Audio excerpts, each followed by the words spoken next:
podcast where we talk about the most unsettling crimes of all time. Today we travel to France and talk about the Pelicot case, which came to light in 2020. What makes this crime so disturbing is not the crime itself, but also where and how it happened. I was really shocked when I first heard about it, and it made me think that crime can happen anywhere, even in places we think are safe. Where we think about crime, we tend to think that's a danger coming from outside our lives, but what if that danger is already inside your life? You just don't know it yet.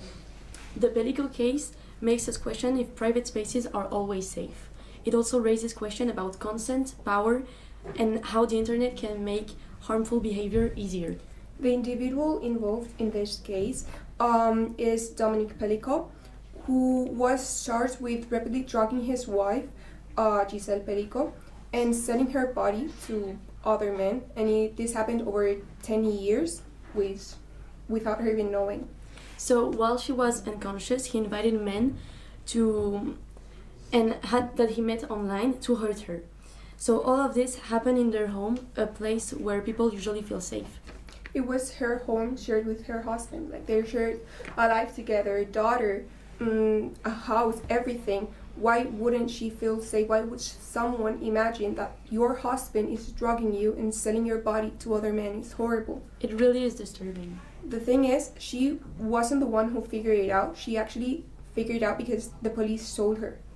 So this went on for years. The abuse started around 2011, and the truth came out only in 2020. That's when Dominique Pelicot was arrested after trying to film a woman in a supermarket without their permission. The arrest of Pelicot allowed police to search his computer, and there he found thousands of videos and photographs of the years of abuse that her wife had been gone through on hands of her husband. And she didn't remember any of it. How could something like this happen for so long without anyone noticing? And a better question is, how could this something happen at all? The most disturbing aspect of all is that the one that's supposed to protect you, the one that's supposed to look after you, is the one actually behind it all. Like the husband is the one that was behind all the crime done. So to understand this case better, we were lucky to talk to a criminology expert. He agreed to come on the podcast and explain things. Dr. Moreau, thanks for joining us. Thanks for having me. What could you tell us about this case? Well, from a criminology perspective, this case is not random. It can be explained by the routine activity theory. This theory basically says that crimes happens when three things come together. Someone is already ready to commit the crime, and usually it's targeting people with little or no protection at all. In private or domestic places, there is often less protection, so privacy can make abuse easier to hide. We can also use the power control theory. This theory looks at unequal power in relationships, and in this case, the alleged act seems to show control over a person, not just sudden violence, and it's more like a pattern of domination. I think I heard about those theories before, but I thought there was another one. No? Yes, there is the idea of social learning theory, which is basically that says that people can learn harmful behavior through contact with others, and online spaces can sometimes make this worse.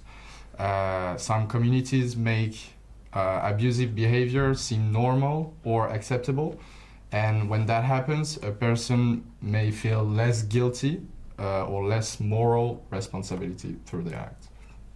The internet is so dangerous. This case just shows us how the internet is so easy to connect, like people with mad ideas to connect and be part of, for example, this crime. So, but apart from all these theories, this case also had a strong impact on the local community. And to understand why it did, we spoke with someone who works as a community advocate. Hi, thank you for inviting me today. As someone who works in a community advocacy, what struck actually people more in this case was the betrayal of intimacy. After all, marriage is often perceived as a sign of safety, peace. So when abuse occurs within that framework, trust will be damaged. So people will start to wonder how much harm can be invisible. It also highlights how difficult it is for the victim to actually tell people about it and what is actually happening to them. From a psychological point of view, long-term pressure often includes manipulation and objectivation. So this means that the victim is not treating as a person, but more as an object without dignity and freedom. So when the other person have the control, still we should not make the case too simple. Crime usually comes from both personal problems and social influences. It also, there's an immense cultural issue.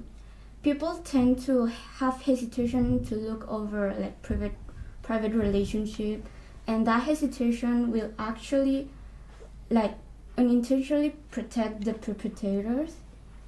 And so when people remain silent or have any doubt towards the victim, it can actually function as a barrier that makes it even harder to detect that abuse. So when cases like this get a lot of attention, the media sometimes focuses much on the shocking details. Instead, good reporting should focus on the issues. So this includes consent, responsibility, and how institution deals with these crimes. And as I said before, the internet plays a key role because without it, these people with crazy ideas wouldn't have met each other. So they wouldn't be part of it.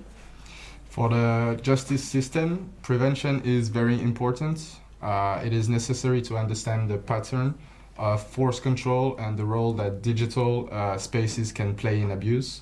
Punishment alone is not enough.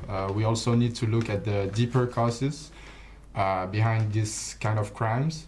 And in this case, shows that crime often depends on power, opportunity, and environment. So for communities, prevention is also an education. People need to know and learn about consent, respect, or even just know when there is like coercive control. After all, silence will only benefit the perpetrators and not help at all to the victim. And well, this case reminds us that there are terrible crimes, and the terrible crimes can happen secretly in places where we couldn't imagine. Everyone can have secrets, everyone can be betrayed by the one they most trust, even though obviously it's not the most common thing, but it can happen. And imagine if the police had never found the computer. If he had never been arrested, what would have happened to Giselle Pelicot? And what if this is just one of many? I prefer not to think that. This confirms the notion that crime is not generally random.